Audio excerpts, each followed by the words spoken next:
The Tulsa Police Department just recently split up its gang unit to create a new unit called the CGU, or Crime Gun Unit. It focuses on tracking illegal guns used in crimes and the criminals who pull the trigger. News on 6 crime reporter Lori Fulbright is on the story tonight to explain how it works.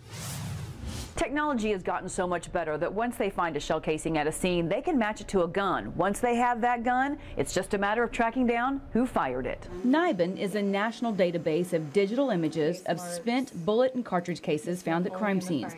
It's like a national fingerprint database or the DNA database, but for guns. It's just like a fingerprint. When they fire a gun and they leave a mark on a shell casing, a cartridge case, every gun makes their own mark. Under a microscope, lab technicians compare a cartridge found at a scene to one fired from a gun that's been recovered somewhere else, and then they can come up with a match. Police say they find lots of guns at scenes of domestics or in drug houses, and now they can quickly learn if that gun is connected to any shootings, and then they can track down who had it. That type of evidence in this day and age in court, especially for the jury to hear, it's a huge factor. He says criminals get guns from breaking into homes or businesses, or from someone who's called a straw purchaser, someone who buys it legally and then gives it to a criminal. Plus, criminals share and trade guns all the time. We haven't found the gun yet, maybe, but we're finding shell casings connected to 3-4 different shooting scenes over a couple months.